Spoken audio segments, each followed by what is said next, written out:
Hello दोस्तों, आज हम एक्सप्लेन करने वाले हैं Chinese drama love beyond the grave का एपिसोड 4। एपिसोड की स्टार्टिंग वहीं से होती है जहां पर हान और ही सिमो पर हमला हुआ होता है। सभी दुश्मनों ने उन्हें घेर लिया था। तब वहां पर ही सिमो अपना मैजिक यूज करती है जिससे सभी स्पिरिट उन पर हमला करने लगते हैं और ही सिमो अपने कैरेज में जाकर बैठ जाती है और हम देखते हैं सभी स्पिरिट उन हमलावर सैनिकों को मार डालते हैं और यह सब देखकर जनरल हान बहुत हैरान होते हैं और हम देखते हैं कि वे सारे स्पिरिट उन सैनिकों को फ्रीज करने लगते हैं एक एक करके। आगे हान कैरेज से यह सब देखकर बहुत खुश हो रहा होता है। तो हान पूछता है ये सब क्या हो रहा है सिस्टर। तो ही सिमो बोलती है कि हो सकता है हमारे पूर्वज हमारी मदद कर रहे हों। आगे जनरल हान कहते हैं कि यह जगह बहुत डरावनी है और हमें यहाँ से अब निकलना चाहिए। आगे हम देखते हैं कि ये लोग सूजो पहुंच जाते हैं और सभी लोग रास्ते पर उन्हें जाते हुए बहुत ध्यान से देख रहे होते हैं। आगे हम डुआंगशु को देखते हैं उसके साथी से बात करते हुए और वे कह रहे होते हैं कि अब ही सिमो यहाँ पर सेफ पहुँच गई है। तो क्या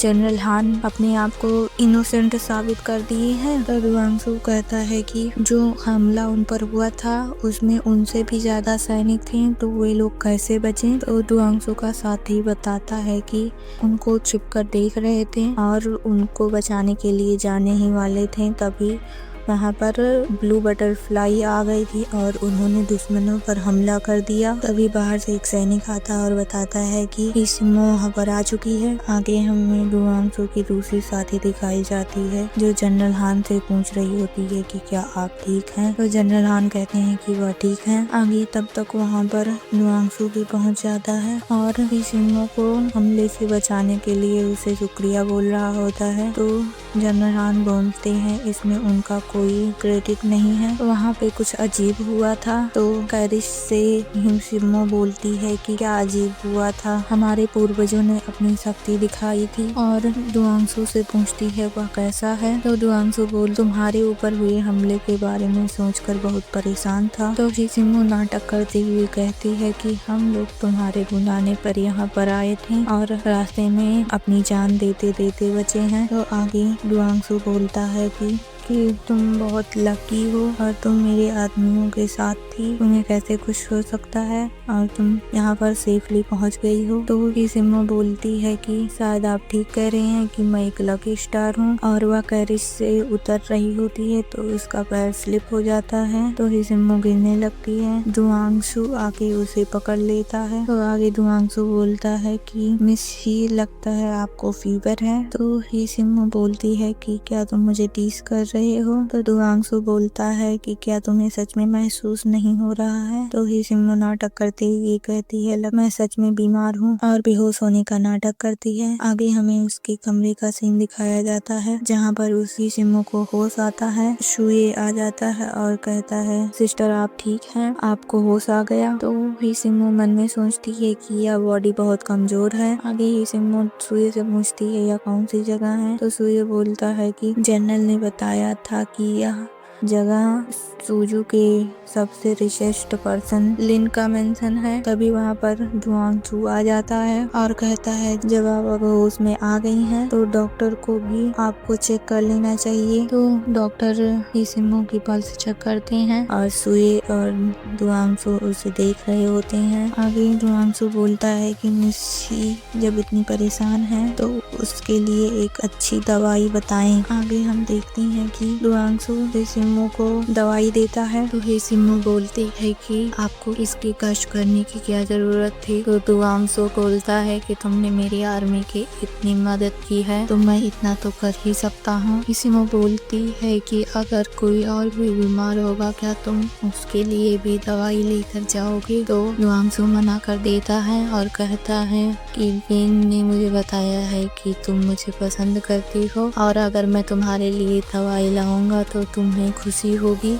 तो यह सुनकर हिसिम्मो के मुंह से पूरी दवाई दुआंगसू के फेस पर चली जाती है और वह उसे जल्दी जल्दी अपने रुमाल से साफ करने लगती है। दुआंगसू कहता है कि अगर तुम इसी तरह मेरे इस चेहरे को क्लीन करती रही तो मेरा चेहरा रेड हो जाएगा। तो फिर हिसिम्मो आराम से उसके चेहरे को क्लीन करने लगती है। तो आगे दुआंगसू बोलता है कि नाटक मत करो, मुझे पता है कि तुम मुझे पसंद नहीं करती हो और मैं तुम्हें हिसिम्मो बोलूं या एक ऐसी लेडी जिसके पास 5 सेंस नहीं है। तो यह सुनकर हिसिम्मो बहुत हैरान होती है और बोलती है कि मैं तुम्हारी तरह तो जिसने कभी मार्शल आर्ट की ट्रेनिंग नहीं की थी और 19 वर्ष की उम्र में डाकुओं से बच अकेले अपने घर इतनी दूर पहुंच गए और जनरल वू ने कई सालों तक युद्ध में फाइट किया है और तुमने उन्हें इतनी आसानी से हरा दिया और जो यह जानते थे कि तुम असली दुआंगसू नहीं हो वो अब तक मर चुके हैं और तुम वहाँ दूसरी लैंग्वेज भी युद्ध में बोल रहे थे, क्या तुम असली में ही दुआंगसू हो? तो दुआंगसू बोलता है कि तुमने मुझे चेक किया है। तो हिसिम्मो बोलती है कि तुमने भी तो वही किया है और हिसिम्मो बोलती है कि हम दोनों ही एक बहरूपीय हैं और हिसिम्मो कहती है कि क्या तुम्हें डर नहीं है कि मैं तुम्हारे दुश्मनों को बता दूंगी। तो दुआंगसू बोलता है कि वे लोग मेरी तरह स्किल्ड नहीं है। तो हिसिम्मो बोलती है कि तुम इतने श्योर क्यों हो? तो दुआंगसू बोलता है कि मैं श्योर नहीं हूँ और मैं हमेशा से लकी रहा हूँ। हिसिम्मो बोलती है चलो वेट करते हैं कि क्या तुम असली दुआंगसू हो। आगे हमें दुआंगसू को दिखाया जाता है जो बाहर खड़ा होता है, एक पेड़ को देख रहा होता है और वह एक बच्चे के बारे में सोच रहा होता है कि वह खाना चुरा कर भाग रहा होता है और उसे कुछ लोग मार रहे होते हैं। आगे हम देखते हैं कि दुआंगसू के दोनों साथी आपस में बात कर रहे होते हैं और उसकी फीमेल कैप्टन दूसरे को मेडिसिन देती है। तो वह कहता है कि तुम अपने लिए रखे रहो, अगर तुम्हें चोट लगी तो तुम लगा सकती हो। तो फीमेल कैप्टन बोलती है कि तुम मुझे कर्ज कर रहे हो। तो वह बोलता है कि मेरा यह मतलब नहीं था। तो वह पूछती है कि मिस हिसिम्मो कैसी है। तो वह बताता है कि अब वह ठीक है और वह जनरल के साथ है। तो वह बहुत हैरान होती है और कहती है दुआंगसू इतनी केयर क्यों कर रहा है उसकी, और कहती है कि तुम्हें क्या लगता है वह प्रिटी है, और वह हाँ बोलता है। तो वह गुस्सा हो जाती है। तो आगे वह बोलता है कि तुम भी प्रिटी हो। तो वह कहती है मैंने तुम्हें मुझे जज करने के लिए नहीं कहा है, और वह गुस्सा होकर वहाँ से चली जाती है। तो वह उसके पीछे पीछे भागते जाता है। आगे हम देखते हैं कि दुआंगसू अपने कमरे में बैठा होता है। तो वहाँ पर हिसिम्मो आ जाती है लेकिन वह उसे देख नहीं पाता है और सोचती है कि तुम अपने दुश्मन को फेस करते हुए इतना मुस्कुरा क्यों रहे हो, और इधर उधर देख रही होती है और कहती है इसकी असली पहचान से रिलेटेड यहाँ पर कोई क्लू नहीं है। आगे हिसिम्मो को शरारत सूझती है तो वह मैजिक से दुआंगसू के एक शोल्डर का कपड़ा गिरा देती है। तो दुआंगसू बहुत हैरान हो जाता है, उसे परेशान करने के लिए उसका फिर से कपड़ा गिरा देती है। तो वह हैरानी से इधर उधर देख रहा होता है और जल्दी से अपने बिस्तर पे जाके अपने आप को ब्लैंकेट से अच्छे से कवर कर लेता है और वह वहाँ से फिर चली जाती है। आगे हम देखते हैं कि स्पिरिट की दुनिया से एक स्पिरिट जिसने हान को डराया होता है वह स्पिरिट भाग रही होती है। तो वहाँ पर हमें एक नए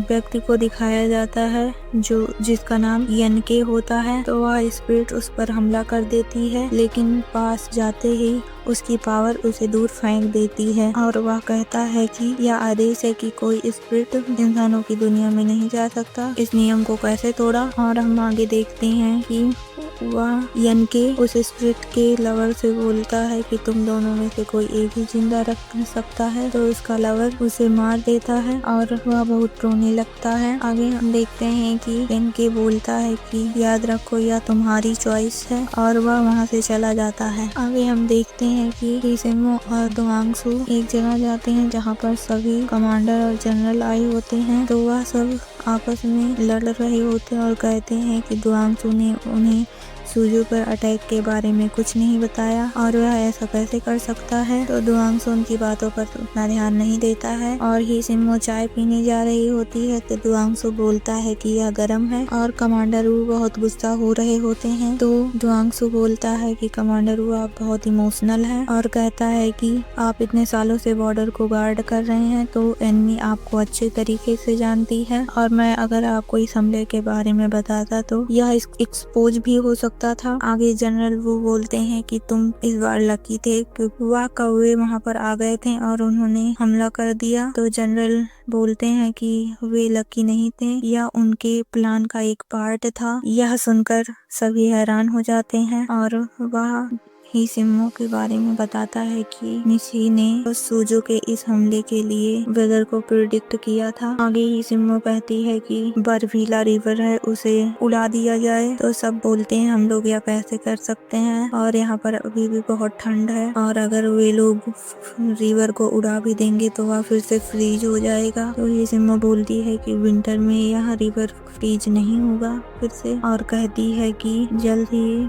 वेदर में चेंजेस आने वाले हैं और यह फिर से फ्रीज नहीं होगा। तो दुआंगसू बोलता है मुझे लगता है यह बहुत अच्छा आइडिया है, लेकिन जनरल वू इस बात से सहमत नहीं होते हैं और इसी को लेकर उनमें बहस होने लगती है। आगे जनरल वू बोलते हैं हम एक बार और तुम पर ट्रस्ट कर रहे हैं और यदि हम इस लड़ाई में हारे तो मैं तुम्हारी फैमिली को हमेशा परेशान करता रहूंगा। आगे हम हिसिमो और दुआंगसू को देखते हैं जो बाहर आ रहे होते हैं। तो हिसिमो मजाक में बोलती है कि जनरल वू तुम्हें इसलिए पसंद नहीं करते क्योंकि तुम गुड लुकिंग हो, लेकिन असल में जनरल वू तुम पर ट्रस्ट करते हैं। आगे दुआंगसू हिसिमो को अपना कोट उड़ाता है जिससे उसे ठंड न लगे और पूछता है कि तुम्हें यह सब कैसे पता। तो हिसिमो बोलती है कि अभी इस बैटल के जीतने के बाद सभी तुम पर ट्रस्ट करने लगे हैं। तो दुआंगसू बोलता है कि तुम्हें मुझ पर इतना कॉन्फिडेंट है। तो हिसिमो बोलती है कि मैं तुम्हें पसंद करती हूँ तो ऑफ कोर्स मुझे कॉन्फिडेंट होगा तुम पर, और वह कैरेज में बैठकर वहाँ से चली जाती है। आगे हम देखते हैं कि जनरल हान दुआंगसू के पास आते हैं और पूछते हैं कि 5-6 साल पहले क्या आप मुझसे मिल चुके हैं। तो दुआंगसू बोलता है कि अगर हम मिले होते तो क्या तुम्हें याद नहीं होता। तो हान बोलता है कि मैं उस समय बैडली इंजर्ड था और तभी से मेरे फेस पर यह स्कार है और ठीक होने के बाद मैं सब कुछ भूल गया था, और कहता है कि मैं उस समय वहाँ पर नहीं था तो मैं तुमसे नहीं मिला हूँगा। आगे हम देखते हैं कि हिसिमो बैठी होती है तो वहाँ पर इनके आता है। तो हिसिमो से बैठने के लिए बोलती है तो वह बोलता है मैं तुम्हारे लिए स्पेशल टी लाया हूँ, तुम्हें जरूर पसंद आएगा। तो वह कहती है यह टी बनाते हुए मैंने पहले किसी को देखा है, अगर यह हमें खुद से करूँगी तो और अच्छा होगा। तो वह इनके उसे दे देता है और फिर वह टी बनाने लगती है। आगे हिसिमो कहती है कि तुम बहुत बिजी हो गए, तुम्हें सारा काम खुद से संभालना पड़ रहा है। तो इनके बोलता है कि मैं स्पिरिट वर्ल्ड को सुपरवाइज कर रहा हूँ तो तुम्हें परेशान होने की कोई जरूरत नहीं है, तुम अपना वेकेशन अच्छे से एंजॉय करो। और फिर वह टी पीता है और कहता है यार बहुत अच्छा बना है। तो कहती है यह अच्छा है और मैं इसे रख लूंगी। तो के बोलता है मुझे पता था तुम्हें यह पसंद आएगा। आगे हम देखते हैं कि हिसिमो को नींद आने लगती है। तो इनके बोलता है मुझे अब जाना चाहिए, मुझे और भी काम है, और वह वहाँ से चला जाता है। आगे हमें युद्ध का सीन दिखाया जाता है जहाँ पर वे लोग अपने बम से रिवर को उड़ा रहे होते हैं, जहाँ पर एनिमी की आर्मी उस रिवर में गिर रही होती है और वे लोग मर रहे होते हैं। आगे वे लोग तीरों से भी उन पर हमला करने लगते हैं, सारे तरफ लाशें बिछ जाती हैं। हिसिमो की स्पिरिट भी वहाँ पर पहुँच जाती है और वह यह सब देख रही होती है कि उन सभी के स्पिरिट उनकी बॉडी से निकल रहे हैं, और वह आगे दुआंगसू को देखती है और मुस्कुराती है। आगे हमें दुआंगसू के पीछे से हिसिमो दिखाई जाती है जो कहती है कि क्या तुम्हें पहले से पता था कि वे लोग उन पर हमला करने वाले हैं, और उसके सामने उसे खड़ी होकर देख रही होती है। तो दुआंगसू उसका नाम लेता है जिससे हिसिमो बहुत हैरान होती है कि वह उसे कैसे देख रहा है, और कहती है कि क्या तुम मुझे देख सकते हो। लेकिन वह देखती है कि ढेर सारे कौवे वहाँ पर होते हैं और उसे समझ आ जाता है कि वह उसे देख नहीं सकता है। आगे दुआंगसू बोलता है हिसिमो क्या तुम यहाँ पर आ चुकी हो। आगे हम देखते हैं कि हिसिमो के स्पिरिट को क्रॉस करके दुआंगसू जाता है। तो हिसिमो के स्पिरिट से एक मैजिकल चीज निकलती है और आगे दुआंगसू की आर्मी एनिमी पर अटैक करने लगती है। और यहाँ पर हमें पता चलता है कि उसकी आंट ने बताया था कि वह एक स्पेशल इंसान से मिलेगी जिसके 5 सेंस उससे कनेक्ट हो जाएंगे, और जब यह होगा तो यामोगी तुम्हें बताएगा। और हिसिमो हिमांशु को देखने लगती है। आगे ही सिम्मू सोचती है कि पिछले 400 ईयर से मेरी 5 सेंस नहीं थी और मुझे नहीं पता था कि जिंदा होना क्या होता है और मुझे नहीं पता था कि वह व्यक्ति अपीयर हो गया और इसी के साथ इस एपिसोड का अंत होता है।